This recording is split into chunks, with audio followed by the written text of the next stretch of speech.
Donc, nous allons parler à deux de essayer à deux de répondre à cette question. La Nouvelle-Calédonie est-elle une société multiculturelle? On va être obligé de faire assez rapidement puisque nous sommes à deux, donc on va avoir chacun 12 minutes.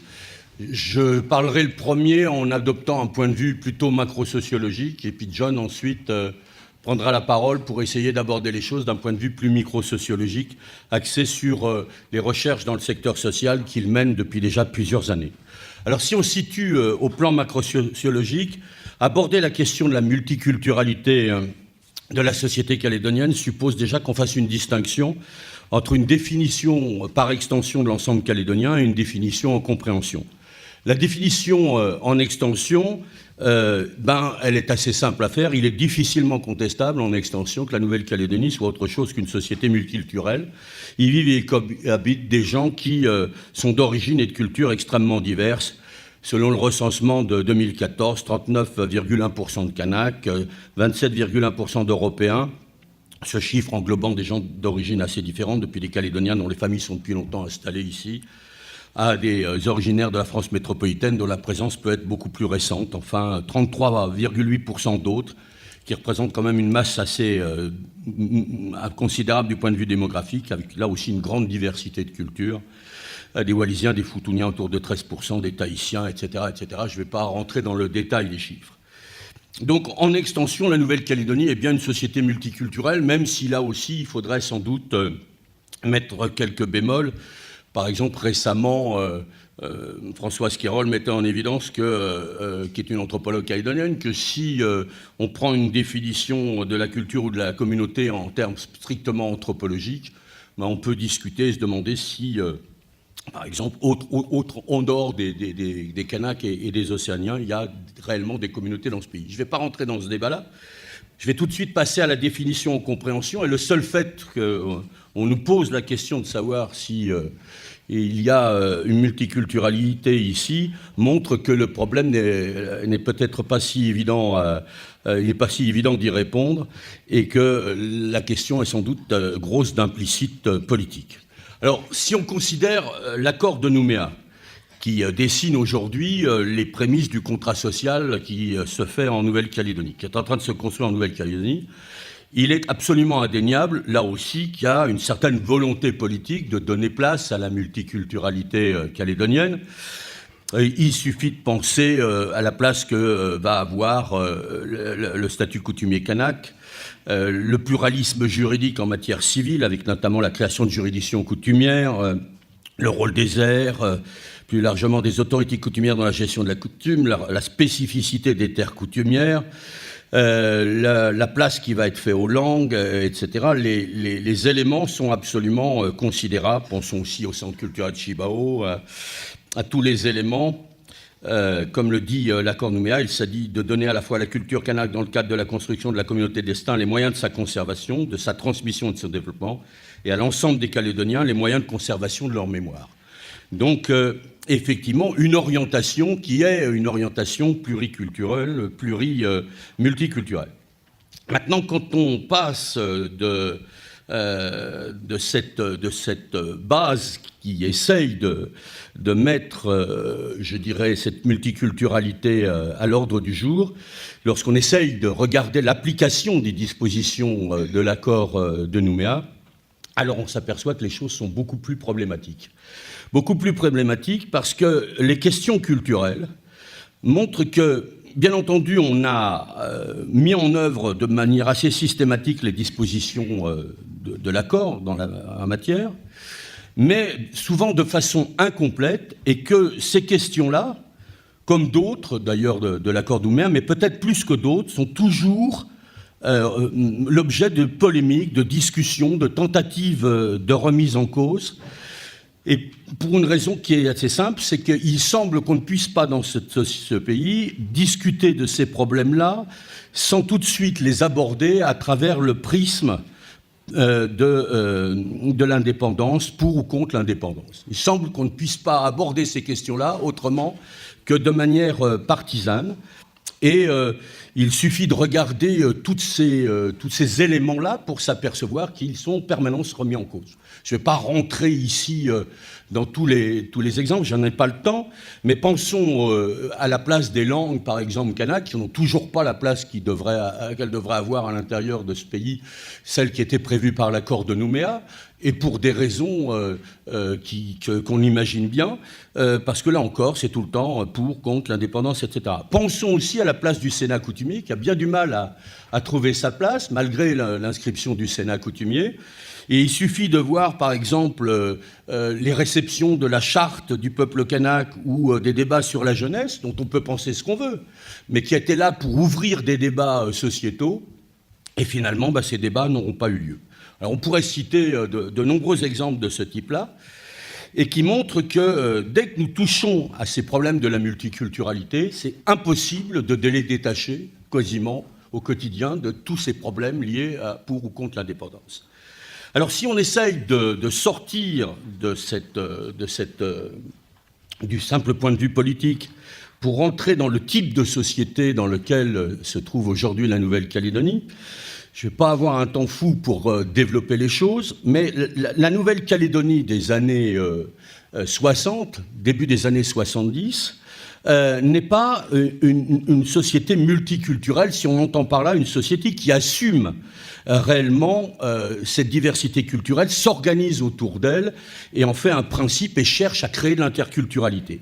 Elle est plutôt ce que les sociologues de l'époque appellent une société fragmentée, une société composite, une plural society, une société plurielle, qui a comme caractéristique fondamentale d'une part d'avoir une société où il y a une mosaïque et effectivement un grand mélange de peuples, mais où cette mosaïque ressemble beaucoup plus à une coexistence, à une cohabitation des sociétés, qu'à une véritable rencontre des sociétés. Alors, bien entendu, les gens se rencontrent dans la ville, dans l'administration, dans les institutions, sur le marché du travail, etc.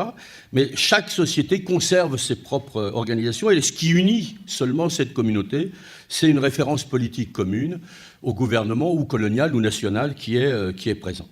Donc on a une société profondément hétérogène, et cette société hétérogène caractérise tout à fait la Nouvelle-Calédonie de cette époque. La deuxième chose, c'est qu'on est bien entendu dans une société aussi très très inégalitaire, avec des découpages en classes sociales qui ont comme caractéristique de se superposer aux clivages culturels, aux différenciations socio-culturelles.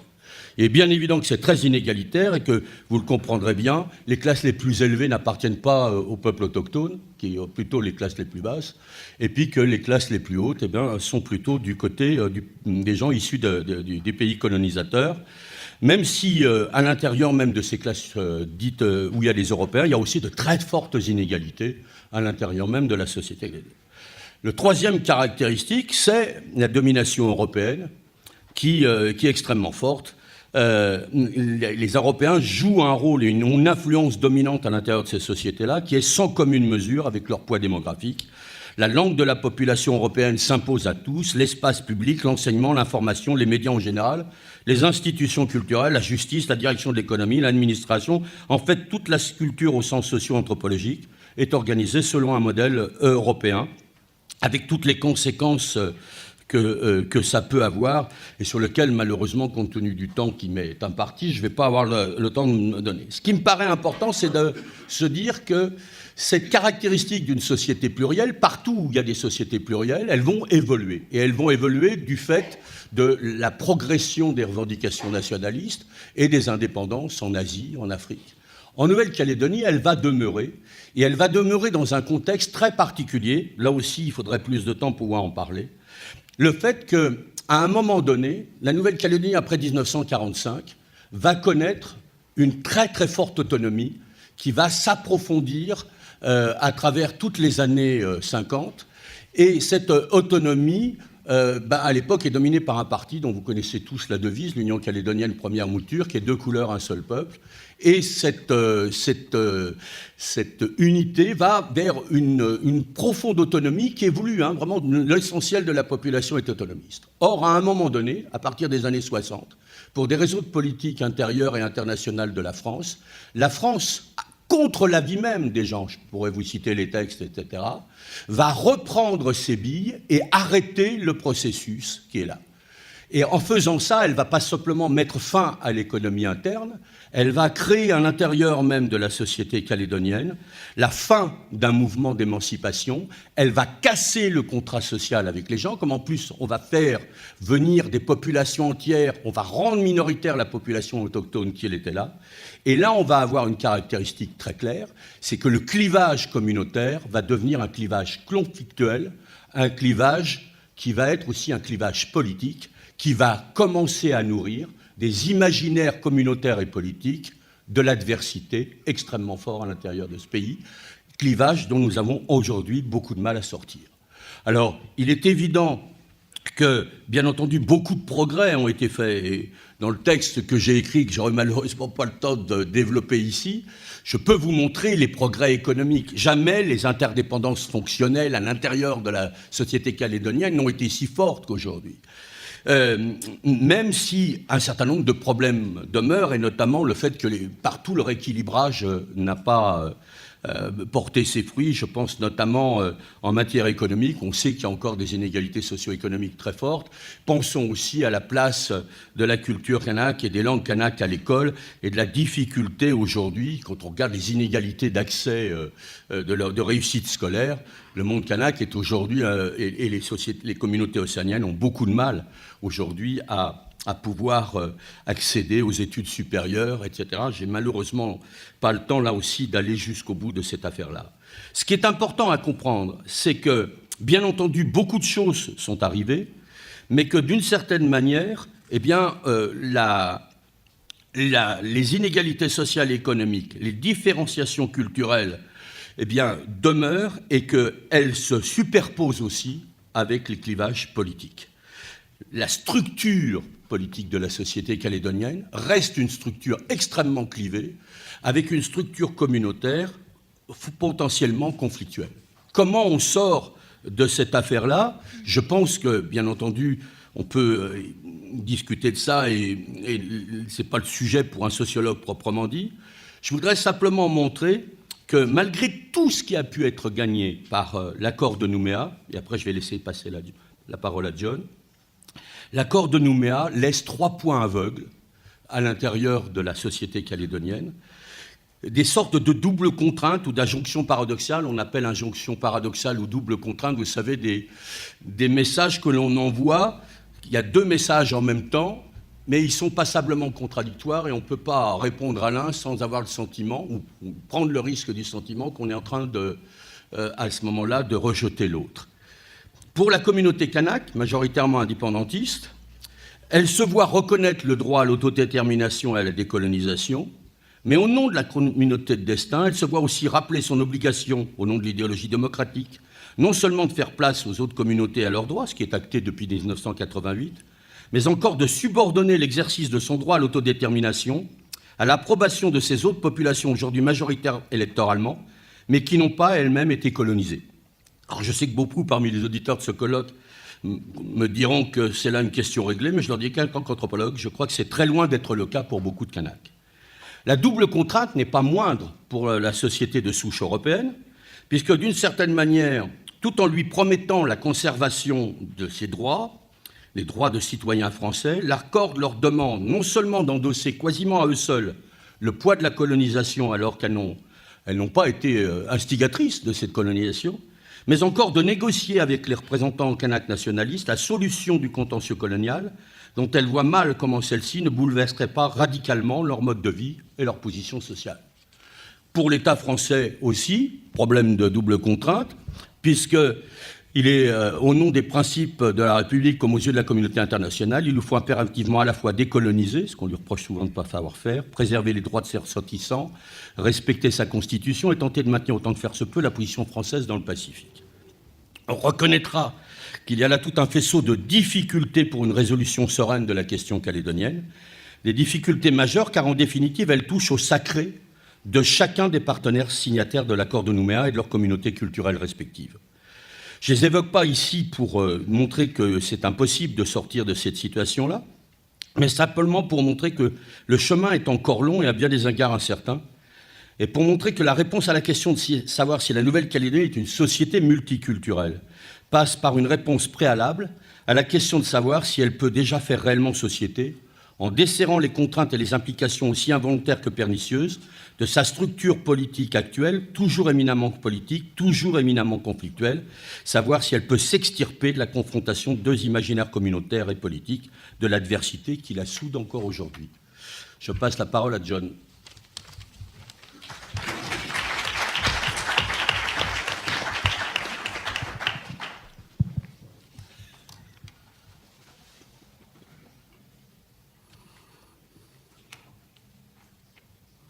Je vais essayer de poursuivre le sillon creusé par Patrice. Patrice disait en introduction que je dirais vers l'approche microsociologique. Moi, mon travail est effectivement dans ce registre-là. C'est-à-dire qu'on n'est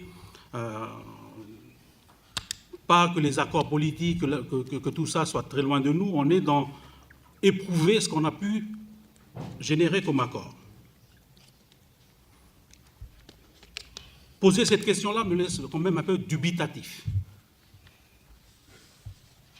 J'espère qu'après le séminaire, on sera tous persuadés de quelque chose. En tout cas, pour le moment, on a beaucoup de doutes. Le doute du terrain.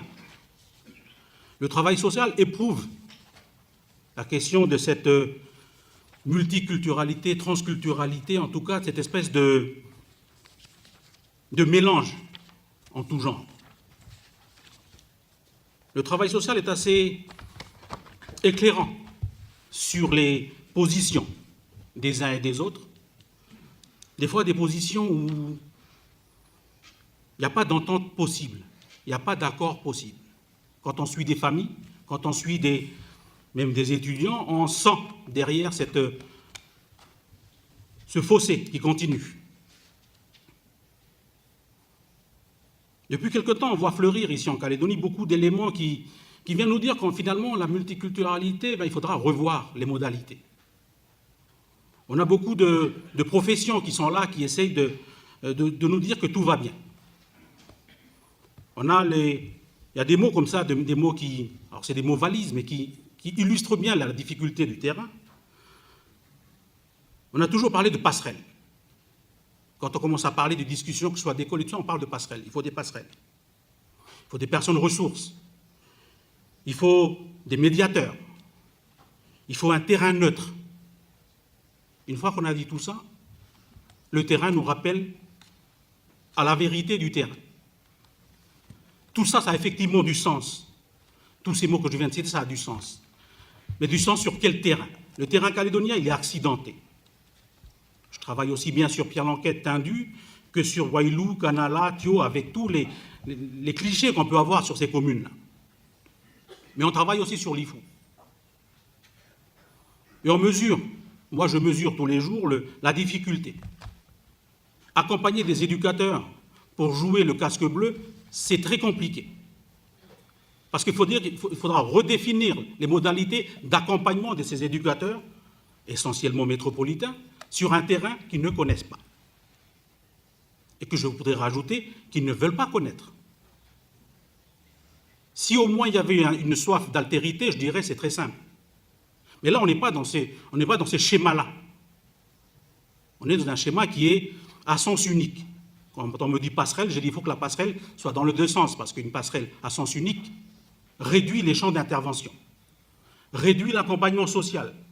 On ne va pas rediscuter de l'illégalité ou l'inégalité en Calédonie. On n'est pas là pour ça. On est là pour dire qu'est-ce qui est possible de faire quand on commence à entrer dans l'intimité des gens par rapport aux problèmes qu'ils rencontrent, par rapport aux problèmes d'escolarisation. C'est un problème quand, hier, on a écouté le directeur de la province sud, de la DES, qui parle de tout ça.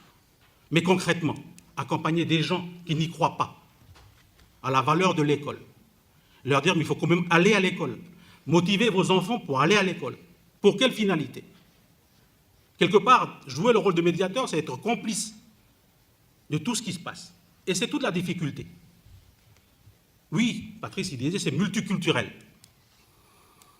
Après, en même temps, c'est des multiculturalités très segmentées.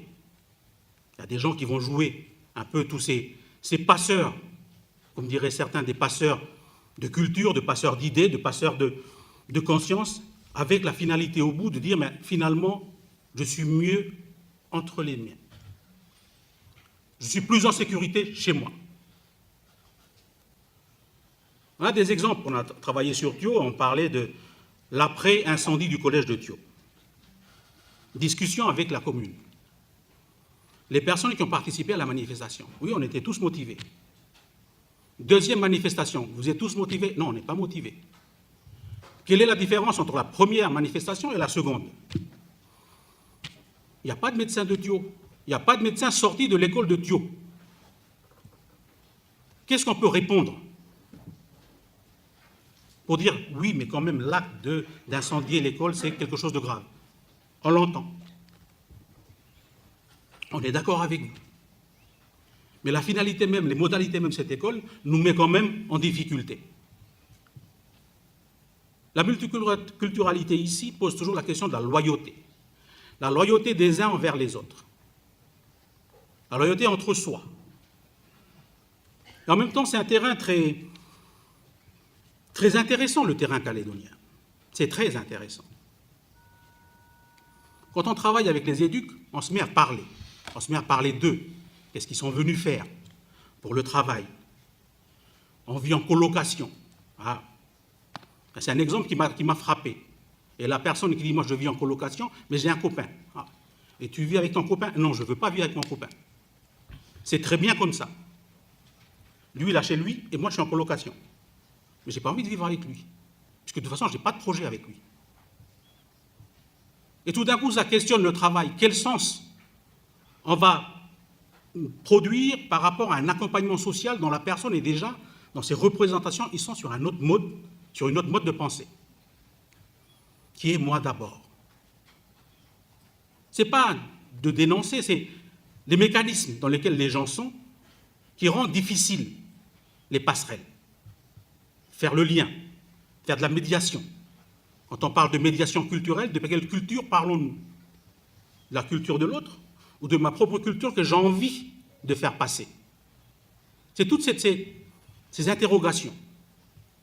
On essaie de se chercher, mais on n'arrive pas à se trouver.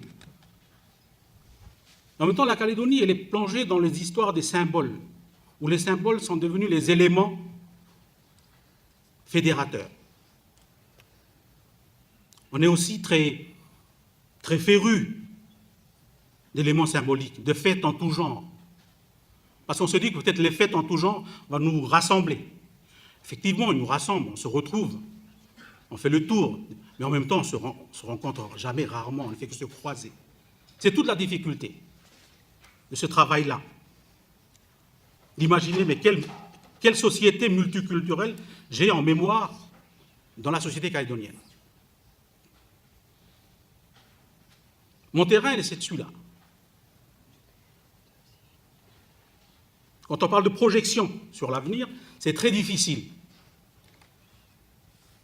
de construire quelque chose de cohérent par rapport à la vie des gens et par rapport à l'aspiration globale de la société calédonienne. De faire coïncider. On est toujours dans des lieux communs de chaque société. À l'heure actuelle, on travaille sur les cités.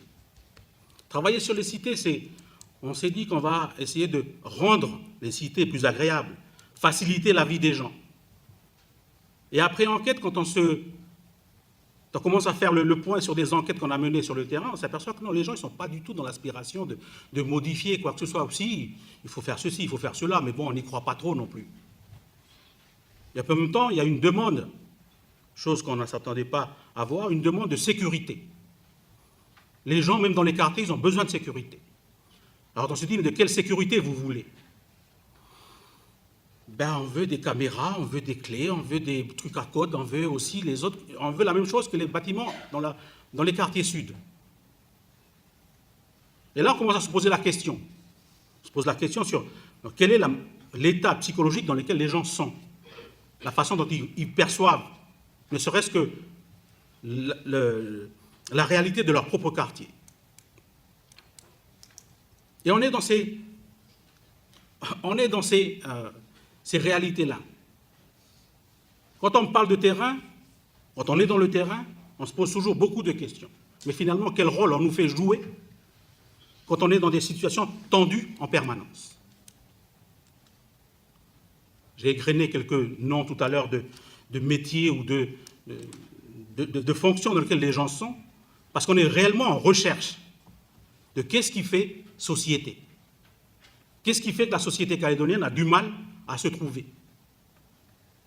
À l'époque déjà, je crois que le père Apikawa parlait dans les années 80 que la société calédonienne est une société juxtaposée. On n'a pas fini la juxtaposition des sociétés. On a rajouté d'autres mots. Après juxtaposition, on a rajouté cohabitation. Maintenant, nous cohabitons.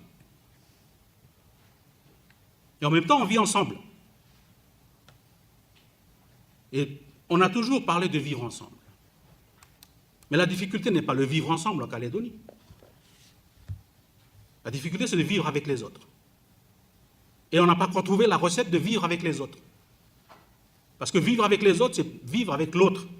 La question de l'autre, chacun développe à son niveau cette histoire d'altérité. La question de l'altérité en Calédonie, c'est une altérité altérée. Altérée par la colonisation, altérée par la situation globale dans laquelle nous sommes, et qui rend difficile ce travail-là, de faire du lien. Comment faire du lien ici en Calédonie? Ce n'est pas uniquement le lien entre les rapports entre la société kanak et puis les autres, c'est aussi la société kanak elle-même qui pose la question du lien. Quelle est la nature du lien à l'heure actuelle entre nous pour pouvoir construire quelque chose de cohérent? Et on est dans ces ambiguïtés-là, dans ce brouillard-là, la question du lien est sans cesse remis à la fois sur les débats, mais en même temps, on n'arrive pas à définir de quel lien s'agit-il. Le multiculturalisme, on fait partie de ces gens qui ne l'utilisent pas trop, pas à l'aise. Pas à l'aise, il va falloir définir les modalités, les rapports entre les gens. Et ça, c'est difficile. Comme disait Patrice tout à l'heure, la multiculturalité, elle est de fait. Après le sens qu'on donne pour faire société, elle finit toujours par un point d'interrogation. C'est la situation dans laquelle nous sommes. En tout cas, moi, c'est la situation dans laquelle je suis quand je réponds à des commandes, quand je travaille avec que ce soit les collectivités ou même des groupes comme la SIC. On essaie de réfléchir sur comment faire société à l'intérieur même d'un quartier, quand les histoires des uns sont en contradiction ou en conflit avec les autres. J'espère que j'ai levé tous les doutes et qu'on est prêt à construire quelque chose ensemble. Merci.